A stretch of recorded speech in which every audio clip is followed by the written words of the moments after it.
Ignore Google. The average US barber salary is not $30,000. Is Google to blame? Of course not. The data online is likely from what barbers report on their taxes, and let's be honest, our industry has a history of underreporting income. Sorry, someone had to say it. If you've been paying attention, though, times are changing. We're living in a world where everyone is talking about becoming a six-figure barber. Social media feeds populated with blurry fades have been replaced with screenshots of barbers sharing how much money they made last week. Here's my question, though. When you hear six figures, what number comes to mind? For me, it's not $100,000. That's the six-figure floor, not the ceiling. Looking around at the evolution of the barber industry, there's a lot more money to be made than we think. On one hand, you have barbers subscribe to the traditional income streams of haircuts, beard trims, shaves, etc. And on the other hand, you have a modern way of doing business that no one saw coming. Most commonly referred to as the creator economy, we're witnessing a shift from barbers to creators. If you make original content and distribute it online, you're a creator. This term may be unfamiliar to our community, so let's translate. Influencers have a large Instagram following. Ambassadors represent brands. Educators teach classes online and in person. And in some cases, a barber may be all three. That's why it's easier to just use this umbrella term creator. So, how do these creators get paid? Affiliate links is a partnership between the creator and a brand.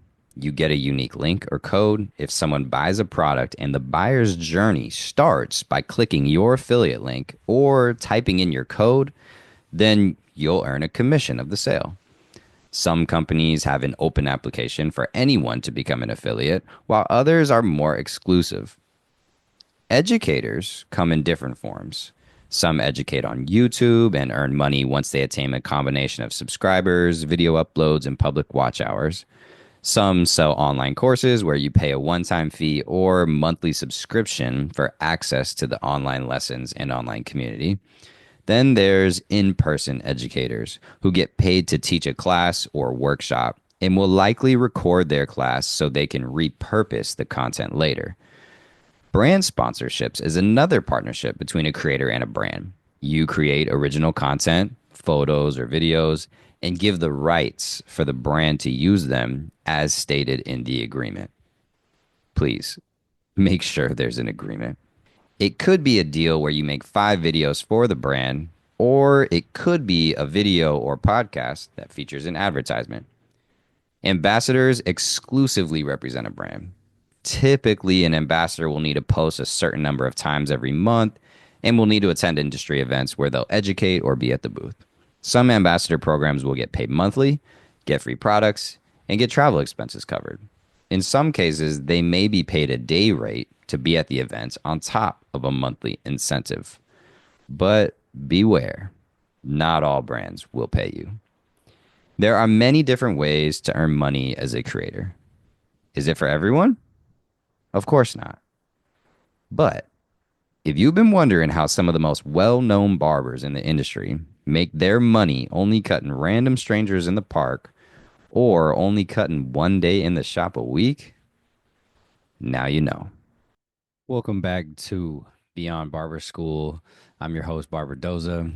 It has been, I think, a year and a half since I have published a podcast. So if you have tuned in to those podcasts from the past, thank you so much. Welcome back. It's good to see you again. And if you haven't though, and this is your very first time tuning in, welcome for the first time. I'm glad you're here. I just started this podcast a little bit different. So I just read my latest column from BarberEVO that was called Creating a Creator. And so today in this podcast, I wanted to create some space to expand a little bit more on that column. Since I recorded my last podcast, I have become a featured columnist for BarberEVO for 2025. I'm very excited about that, very honored at the opportunity. And I felt that it could be cool to have a podcast that went hand in hand with each column. And so in 2025, I'll have 6 featured columns in Barber Evo. If you are, a subscriber to Barber Evo, you will get that. You'll obviously see my column as a part of the magazine. If you are not a subscriber, you can definitely subscribe. It's like $80 to subscribe to an annual subscription, and then I believe you'll get all 6. You'll get 6 editions for North America. If you're in Europe, I believe they have a different edition for Europe. It's $80. I think that's $10 off if you use the code MMEVO.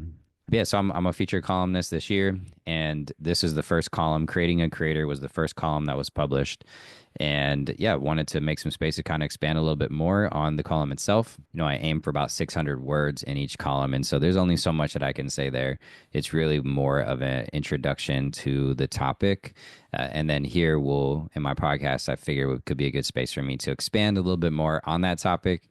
If you, yeah, or if you don't necessarily have the column and aren't subscribed, you'll still be able to get to be part of the conversation that I started there. Yeah, we're going to kind of run through just some commentary, essentially taking you behind the curtain a bit of some of the points that I made in the column. So we'll just kind of dive on in, and then I'll kind of weave in some of my personal story as we go. This is somewhat unscripted. I'm really using my column as the outline for some of my commentary. Might feel a little bit different if you've tuned into some of my podcasts in the past. But hey, we'll see how this goes. First, kind of want to get off into the beginning here where I talk about ignoring Google and how the average US barber salary is not $30,000. I don't know if you're like me, but if you have ever Googled how much does a barber make, you will see probably a pretty low number, maybe a little bit discouraging number. You might wonder, why in the world did anyone want to become a barber if that's how much money they make? Now, $30,000 to some might be like a lot of money, depending on where you live. But if you're like me here in California, that's not necessarily going to be enough to be able to maybe support my family in the way that I'd like to. You have to kind of interrogate that answer in Google and wonder, where does that data come from? Now, my hot take on that is that unfortunately, our history does have a history of underreporting taxes, right? A cash heavy industry where some people maybe hiding their money under the mattresses and not wanting to report everything on their taxes because they don't want to have to pay, right, a lot of taxes. And so if you think about the data then that these websites like the US Labor Bureau and Statistics, like those types of websites that are getting these statistics, it's like, well, where are they getting that from? I mean, they're not necessarily surveying every barber in America and asking them how much money they make because, quite frankly, I think a lot of us don't necessarily want to share how much we make because we don't want Uncle Sam coming for us. To that end, I do question the actual average salary that we find in Google because now, if you've been paying attention, we are all talking about how to be a 6-figure barber. There's many courses that are out there. There are many online educators or influencers, whatever you like to call. They are talking about how to make 6 figures. Social media has shifted from, how let me post the blurriest fade in the world, even with like a certain camera angle. And I now want to teach people how to make more money, right, in being a barber. And that has become, screenshots of barbers sharing how much money they made last week. So when we hear 6 figures, though, again, I do pose the question of, are we thinking $100,000 or are we thinking of $900,000? Is it possible to be a barber and make 500,000, 600,000? Like, how does that work? Is that possible? What I explore here specifically is the creator economy, referring to people creating content, original content, and distributing them online. A few of the most popular ways that can happen that I've found is right what I lay out inside the column, right? Number one, there's affiliate links. Number two, there are educators, whether online educators or in-person educators. Three, there's brand sponsorships. And then four, there are like ambassadors or brand ambassadors. Uh, this scratches the surface. There's not just, you don't have to just be one. In some cases, a barber could be, all of them. It's not exclusive to just one lane. And so with the affiliate links, and this is something that is important for people who are creating content online. I'm sure they're thinking about, well, I'm going to post about this brand. Well, why are you going to post about that brand? Well, I'd love to get on their radar, and then maybe they'll end up giving me an affiliate link so that I can post to my audience. And if they use that code, or if they click my link and they end up buying the product, that is a very clear way for the brand to say this person bought the product and were influenced by the affiliate or the individual, the creator. This can be, like I said, making a percentage off of the commission so that the brand is not, they're only paying money if they're making money, right? They're not paying you on the front end, they're paying you after the transaction has been completed.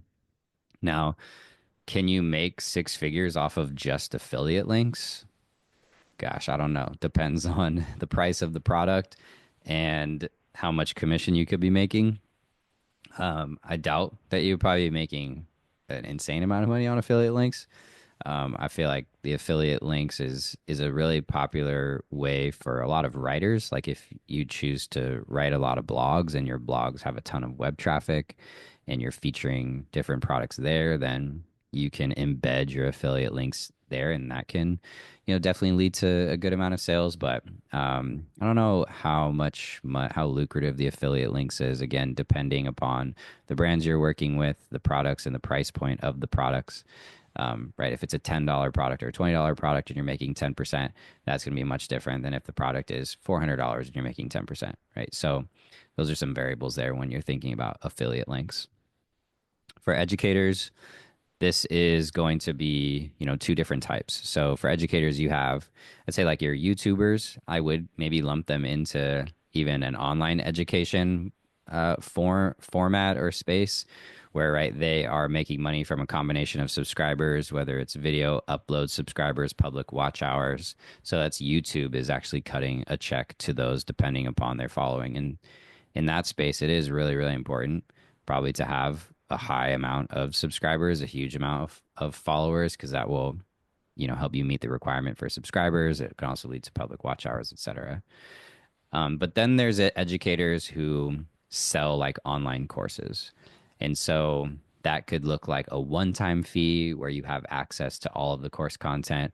That could look like you paying a monthly subscription and then you getting access to not only the courses, online course content, but also could look like you having access to live coaching, group coaching, a network, a community to where you can message other people who have also paid for the course. This, I think, is becoming more and more popular. You think of the platform that's called School, Skool.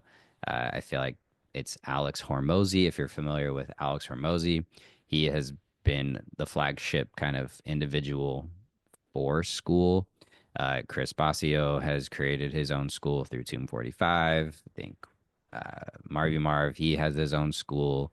In Faded Culture, like they have their own school. I think there's the School of Barbering. Like there are a lot of these online communities that have been popping up that typically follow the model of a monthly subscription fee, and then you get access to everything, all of the bundle included there. Now, this especially is where we are talking multiple six figures. Uh, you could look up, pretty simple math. I think you're able to see in School like how many members are in each community. And so let's just say there are 1,000 members inside a community that costs $100 a month. I mean, that right there is $100,000. And so these communities could be making six figures in 1 month potentially. Now, that could be an outlier. I'm not saying every single one of these communities can do this. And I want to be careful too, because, when people hear that number, it's like, oh my gosh, someone's making $100,000 a month. I can do that. It's not so easy, right? Some of these communities have been created off of the backs of a decade of, YouTubing, right? Someone could be a YouTuber. I think of Chris Basio just because he's the one that's coming to my mind, but he had been on YouTube for a very long time, obviously established his own individual brand, but then established Tomb 45. He's been educating. He's been a pretty, significant presence, whether you like Chris Basio or not. Like he has been around and has had a very committed, engaged audience. And so when you think of that individual creating a community, that did not just happen out of thin air.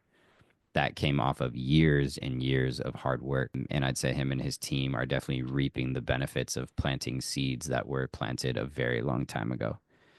It takes time for seeds to mature. So if you are new to the creator space, new to posting online, we have to be careful with setting very clear expectations that someone might be making $100,000 a month. That doesn't necessarily mean everyone is going to be making $100,000 a month. And also, there's a team there. So you split that pie going different ways. That's just not maybe one individual, at least with that income, that one stream of income. I know there are multiple channels that a creator or business person, right, can have. Then there's brand sponsorships. And I do want to kind of go on a little bit of a tangent here with brand sponsorships. It's something that I am really passionate about and something that I'm honestly a little bit concerned about. And so, what this can look like is a creator works with a brand, and that could be, hey, creator, you know, you have a big following, and we would love for you to make 5 posts. And in exchange, we will give you blank. Now, blank could look like free product. And if it's just free product, that's just interesting to me because I know to me, that's not costing the brand a lot of money. Uh, that's just the cost of the product itself. But, you know, how much it costs them to actually make it is not how much they actually sell it for. Sure, they're shipping, whatnot. But if they're going to be sending some free product to someone, I just don't see it costing the brand that much. So I think they're getting a pretty good deal there. If you have a creator that's making really high quality content, and let's be honest, there are a lot of barbers out there that make great video quality. They make, yeah, even with, all the AI tools that are out there, people are able to make really, really great stuff. This is where there can be like unfortunate stories in the industry where a brand, say they have a product that all these barbers are posting about, right? They're posting reviews of the product, and all that's essentially free marketing for the brand, right? The brand might not necessarily be, they're not necessarily paying these creators, and they're just having everyone post their stuff, and they probably have so much content. They're probably getting tagged so many times on social that they could just repost all this content if they'd want. But then they can cherry pick, right? They see people posting them and they're like, you know what? We really like their stuff. And then they could send the free care package, slide into the DM and say, hey, what's your address? They send something over. Does that cost them a lot of money?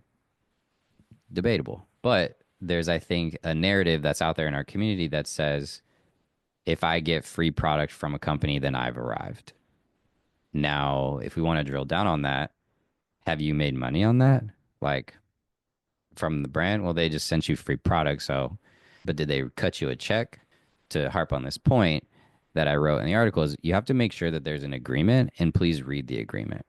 And so there are some, ambassador programs out there that I've seen where they're essentially saying, hey, apply and you can be a part of our program. In those, they typically have what's called terms and conditions. So like any agreement, if you sign a lease, for wherever you live, for your barbershop, you read the lease agreement and there are terms and conditions there. And they're very detailed. And so, from what I've seen on some of these terms and conditions, one of the main clauses that I've always been most interested in is it talks about the usage of the usage of the content. So, let's say in order to apply for this program, I have to submit videos, photos, etc. They could be collecting. They're getting hundreds of applications. I don't know, maybe thousands of applications. Who knows? And they're getting all this content, photos, videos. It's probably pretty good stuff. Probably pretty competitive, especially what's out there now.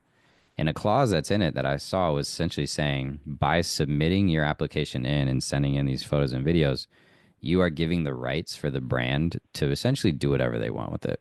They could post it on their website if they wanted. They could post on their social media. They could run it through a paid ad, right? They essentially, if you're a marketing, if you work in marketing for that brand, you just gained hundreds, if not thousands, of pieces of content for your social media calendar.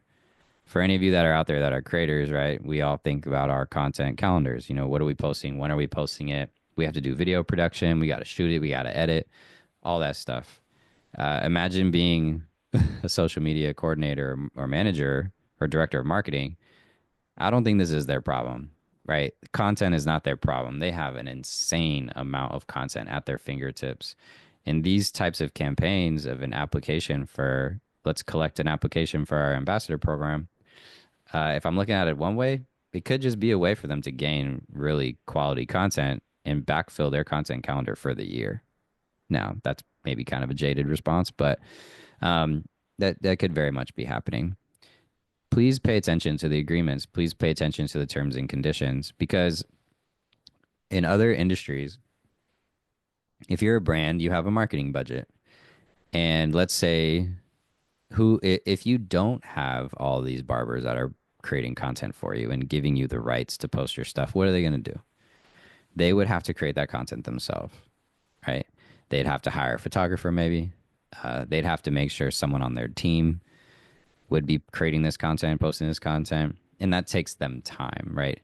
And so, yeah, if they had a position where they were like, we need to make this content, but we would like our marketing resources, our marketing team to be focused on other things, and we don't really want to pay thousands of dollars to a third party agency to create content for us.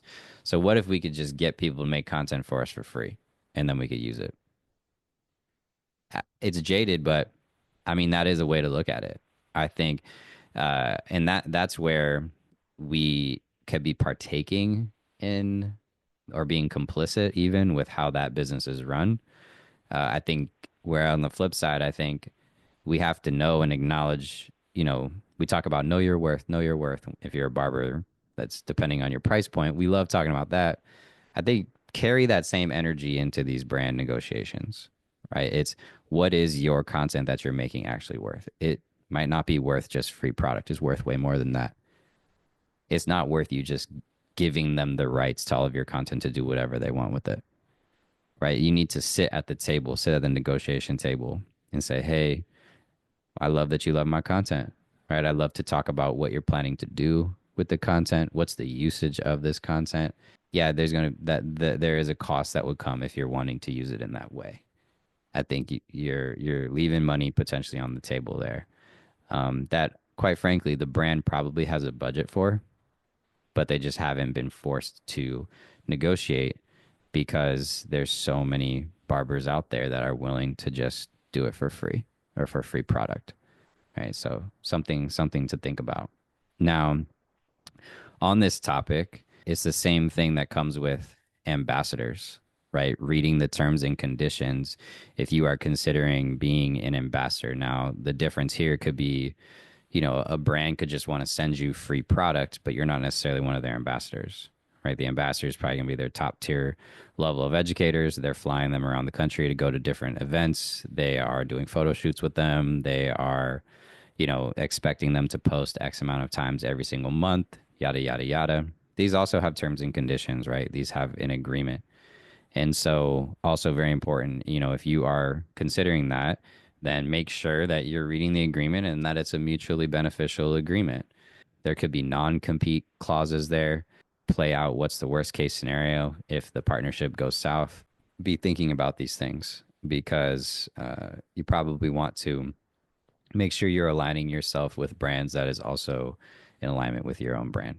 Now, I didn't talk about this in the column, but I'd love to expand on it. Just like some tips for someone that's getting into the creator space.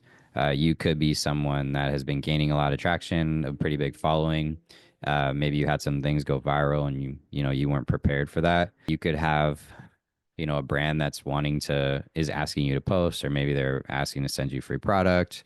You might have someone that's asked you to teach a class, or someone's asking for mentorship. sliding in your DMs and asking for your help.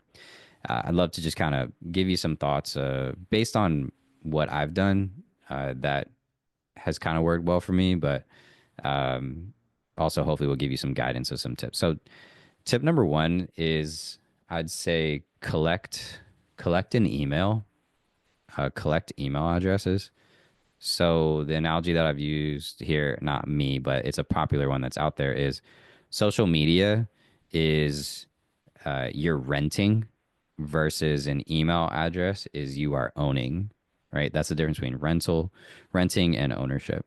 So we all know if you're in the creator space, we talk about, right, what's the algorithm? What's the trends, right? How do I make sure that my stuff gets lots of views? And we keep talking about how do you play the algorithm? Well, that's always going to be a game. And I think we need to be asking those things, obviously.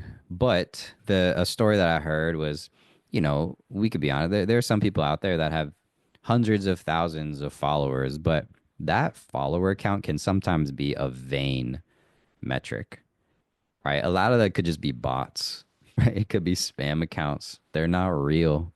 And so I think what we've seen is there are some brands out there that have realized that they've actually maybe chosen to partner with some barbers that have hundreds of thousands of followers, but they're not actually contributing anything to sales. Their content's not generating sales. It could be because who knows? In a worst case scenario, they're a lot of their followers are fake. They're not real. They're not engaging with it, with their content.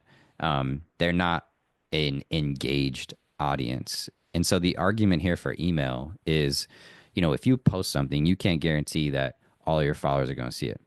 But if you are consistently sending an email, like a weekly email, newsletter, or something of that nature, then you are directly in someone's inbox, right? The only way to not get there is if the email's wrong and it bounces, or it could be going to spam. But there are strategies related to email deliverability to ensure that your email gets directly into someone's inbox. What are the benefits of that? Well, if you have an email newsletter list of 10,000 people versus your 10,000 followers, you could guarantee that 10,000 emails are going to get into 10,000 inboxes. You post for your 10,000 followers, you can't guarantee that 10,000 people are going to see it, right? And so I'm not saying that it's an either or, but I think it's important to be building an email list because it's going to be an engaged audience, right? If not everyone is willing to give an email, but when they do give you an email, that I think is also a sign of they are raising their hand and saying, "I really like your stuff, and I'm willing to even give you my email." Like that's how engaged I am. All right, a lot of your followers, if you try to collect an email, they're not going to do that, right? It's less commitment just to follow someone. But I would say start collecting an email list early. In a worst case scenario, someone hacks your account and you had 100,000 followers, and now you got to start back at zero. That's unfortunate, right? But if you are intentionally building an email list, that's a very huge asset for you, right? In many ways, it's planning for the rainy day, but it's also planning for maybe a sales launch. Let's say you're building an audience and then you don't have an online course right now, or you don't have a product right now. Maybe you're not teaching a class in person right now, but maybe you will. And so when you are teaching a class in LA and you have been intentionally building an email list, you send something out to your audience, to your email subscribers, and say, "Hey, I'm going to be in LA. I'm teaching a class. I'm going to be at this expo teaching a class, or I'm actually exclusively teaching a class at this space. You should come buy a ticket." That is a dedicated segment, right? It's a sales segment that you can create through your email list. You can't necessarily do that on social media.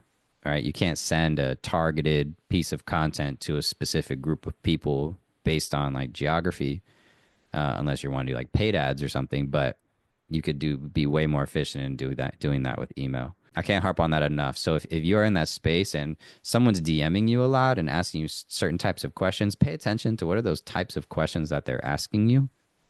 Maybe it could make sense for you to create a guide, right? Create what they call a lead magnet, right? So for me to bring in my story a bit, I started my education journey in the barber space, helping barbers pass the barber exam. I started teaching a class to barber schools, to students, and to instructors. And then people started asking me for my content. So what did I do?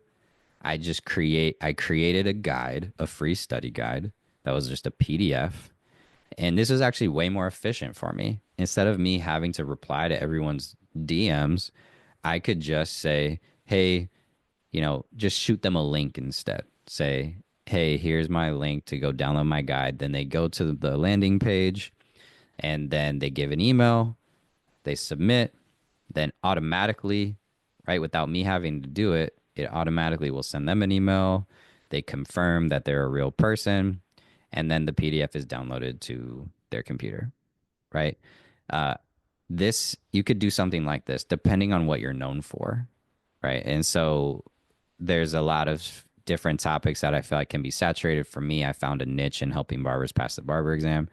But whatever it is that people know you for, maybe consider creating, hey, 5 tips to do this, 5 secrets to this, or something along those lines. How to blank. Targeting a certain transformation that your audience is typically looking to you to speak on. How do you gather an email list? An easy way to do it is to make it an exchange, right? You give me an email list, I'll send you this.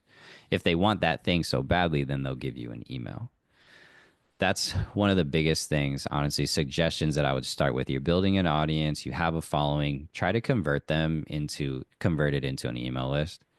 This is a shameless plug. I do use a company that's called Kit, formerly known ConvertKit. They rebranded to Kit. I've been using them for the last 4 years as I've been kind of on this creator journey, starting really with the free study guide exchange. So set up a simple landing page.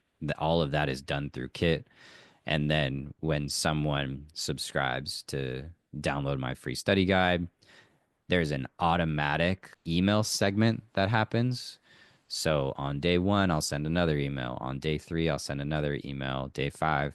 And that's essentially, certain emails that are related to the guide that they downloaded. And then at some point in that sequence, I'll start marketing my online course that they can buy, right? Hey, I teach an online course if you're wanting additional help. And so that's typically how most people will be buying something from me is they download a free guide, they go through my welcome email campaign, and then at some point they end up purchasing my course, right? So that's something that's taking place in the background. So this is where I want to say, as I kind of talked a little bit about the challenges that can be in brand sponsorships between a barber and the brand, this is where I'll say something that has never made sense to me. When I was working for Squire, I went to barber expos all across the country. At every single event, you'll have educators on stage. In all my time and all of the workshops I've been to, I have never seen an educator say, hey, if you enjoyed my class, here is a free resource for you, right? Or if you want to download my presentation that I just had, this is my deck. Scan this QR code, give me your email, and I'll send it directly to you. I've never seen anyone do that, which is shocking, honestly. If I was teaching in front of an audience of over 500 people, some of them I think over 1,000 people, right? I was at one expo. There's definitely over 1,000 people in their VIP education. If I was there, I'd look out and I'd be like, dope. Like, I'm going to kill this class. I'm going to provide a lot of value. And then every single one of them are going to walk away with a free resource. The way for me to do that is I got to deliver it to them somehow. I'm going to send it to them through an email. So that means I'm going to need to collect their email. And then guess what? Or is everyone going to do it? Probably not. But probably a high percentage will. And then the day after the expo or 2 days after the expo, I'll send them an email, say, thank you so much for coming to the class. I really appreciate you, being there. And then maybe you have an additional offering, right? You might say, if you enjoyed it, you could sign up for my course. If you enjoyed it, you can come to, here's a schedule of my next classes, or if you want to book a one-on-one with me, or if you want to join online community, whatever. Or if you're representing a brand, hey, I was talking about these clippers. If you want to buy a clipper, I demoed these clippers or trimmers or whatever. If you're wanting to buy them, here are the links to buy. And then in that follow-up email, you embed your affiliate links, right? I'm just confused of how the creator kind of playbook, especially with email list building and lead magnets. I haven't seen that in the Barber Expo and education space. But if you are a creator and you're working with these brands, I think that could be part of the agreement is like, hey, I'm going to go teach a class. How are we collecting the contact information of everyone here? Can we do that directly? Am I allowed to put a QR code up on the stage? Or are we just going to be collecting the emails from the expo afterwards? Like, if a brand is paying X amount of money to sponsor an expo and to have one of their educators on stage, I would assume that they're going to be getting a lead list from that sponsorship. Now, the brand might be getting it, but you as the creator also, I think that's where something you could try to negotiate and say, hey, I want to teach this class. I want to give out a free guide afterwards. I want to collect emails. And so in that follow up email, I will have affiliate links there. Hopefully they can buy. I could get a percentage of it. But also from that email list, maybe it means that you are able to advertise your own offerings to them depending on what it is. There's a opportunity for something that's mutually beneficial, something that actually helps the brand sell more, whatever they're trying to sell, but it also helps you build your audience as well and potentially sell whatever it is that you're trying to offer. There's a way to do it for it not to be exploitation of the brand and the creator or exploitative for the creator and the brand, which I have seen.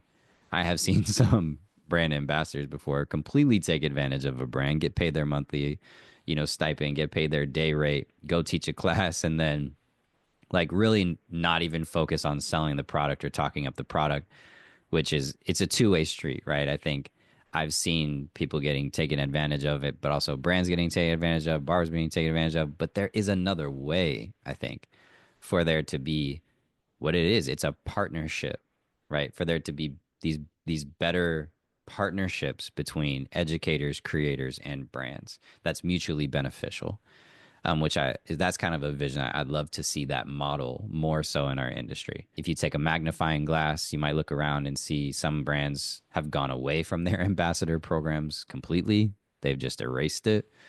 And I probably assume it's because it's been costing them more money than it's been making them, or it's been more of a headache than something that's helped. Anyways, I'm kind of harping a ton. Like I'm expanding a lot here from my column talking about brand sponsorships and ambassadors. But it's something I think really important to think about and to open our eyes also to think outside of just the barber industry. I do want to talk, and I hint at him obviously in my last sentence where I say, if you've been wondering how some of the most well-known barbers in the industry make their money only cutting random strangers in the park or only cutting right one day in the shop a week. Now, obviously I'm talking about Vic Blends right here. And I have always been a fan of Vic Blends. Maybe he's a polarizing figure in the sense of he cuts hair for free, right? What is this? Is it a gimmick? People have different comments, but my take on what Vic has done is it's a business masterclass, honestly. When I look at his career, just I don't know him personally. I've never met him, as someone who has been kind of studying the industry and watching what a lot of these educators and leaders have done. You see Vic, he was one of the first online courses I ever saw. He had his Vic Blends like Academy. It was like $20 a month. Saw him start there. He obviously had amassed a huge following for himself. He had a way to monetize that following by starting to sell his course. And so I'm sure he was making a good amount of money on his academy. That was one aspect. Then you start seeing him do a lot of brand sponsorships. And sure, he worked with, different brands within the barber industry, but then you saw him go outside. For the critics out there that are saying, well, Vic was just doing these, free haircuts on the street. What's this about? Obviously, I think, has a larger message of what he believes he's called to and the impact that he's having on not just on young people, but really the world. I think Vic, I remember he did one of the sponsorships with like the NFL and then Google and I think Sports Illustrated. I saw what's going on there. It's like, well, they're trying to market their new phone.